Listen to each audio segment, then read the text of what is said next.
आमर पश्चिम ओडिशार फेमस कड्डी जेनटा के आमे सबे पिठा खटा भजा बनै कर खाइछुं।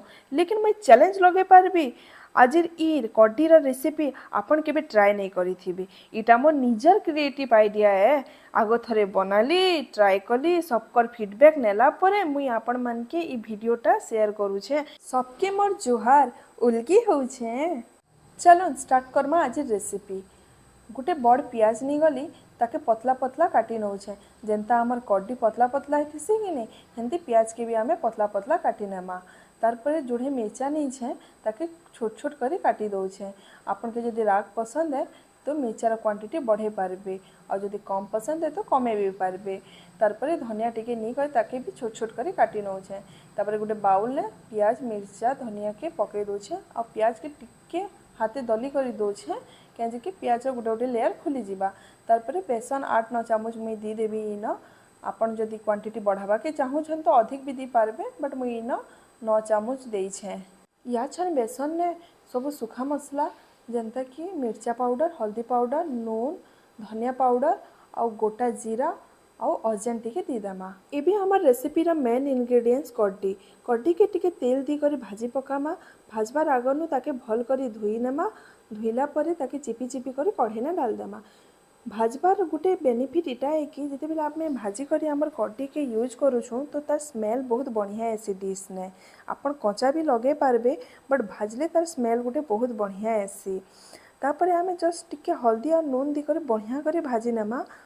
कड्डी के पूरा कड़कड़ा कर भाजी नेमा जेंती कि तार टेस्टा बहुत बढ़िया लगबा आमर ई रेसिपी ने। कड्डीटा भल कर भाजी ही गला परे आमे जेन बेसन रखीछु हेन टिके सोढ़ा और भाजला कड्डी के दी करी टिके टिके पैन दी करी चटकी पकामा। बहुत एका संगे पैन नहीं दी देबे निहेले पानिया ही जिबा असुविधा ही जिबा। तो अपन टिके टिके कर पैन दी करी बढ़िया कर चटकी नेबे जेंती पकड़ी बनाए जेंती चटकस हेंता चटकी नेबे। एबे कढ़ी ने तेल गरम करमा। तेल जेनता गरम ही आसबा आमर कड्डीर जेन बैटर रेडी करिछु हेटा के पोकड़ी एंता छानी पकामा। जह बड़ बड़ नहीं करबे मीडियम साइज रखबे निहेले छोट कले भी चलबा बट बड़ नहीं करबे। टिके दूरे दूरे दी कर छानबे निहेले सब पकोड़ी लटकी जिबा। पकोड़ी छानबार आगनु गैस रो फ्लेम के मीडियम कर देबे निहेले जेनता पकोड़ी लगई देबे हाई फ्लेम ने थिले पकोड़ी मानकर ऊपर भाग सब जली जिबा भीतर कच्चा रही जिबा। इतलागे मीडियम फ्लेम ने एका पकोड़ी के छानबे पूरा लाल करी कर छानबे जेनता आमे रेगुलर पकोड़ी के छानसु हेंता एका ई पकोड़ी के छानबे। सब पकोड़ी के छानी सारा परे एबे आमर नेक्स्ट स्टेप के जिमा। गोटे बाउल ने गोटे कप दही ने 4 चामच बेसन नेमा और ताके भल करी फेटबा। आपन चाहिले ताके ग्राइंडिंग भी करि पारबे बट जहाँ भी करन आपन भल करी फेटी नेबे जेंती कि बेसन रो लम्स नहीं रहबा। दही बेसन के भल से फेटी सारा परे सेथिने आमे पैन ऐड करमा। गोटे कप दही लगी 1.5 कप पैन मिसामा ताके भल से पूरा फेटी नेमा। दही पैन रो मिक्सचर के एबे गोटे बढ़िया तड़का लगामा। तड़का लगाबार लगे कढ़ी ने टिके तेल नीछे ताके आमे किनी गरम हेबार लगी छाड़ी देमा।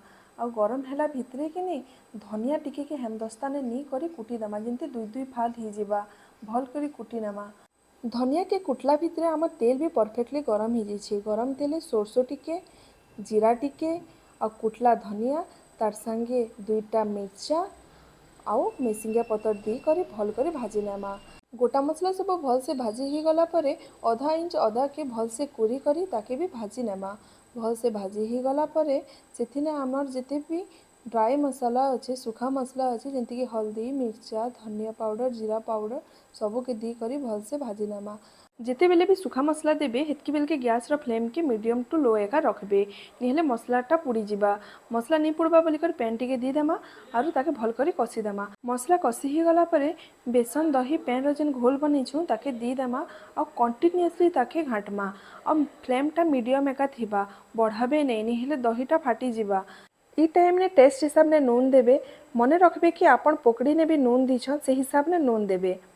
जेनता आमर कढ़ी ने गोटे बॉयल आसी जिबा सेथिने आमर बनाला कड्डी पकड़ी मन के गोटे गोटे कर डाली देमा।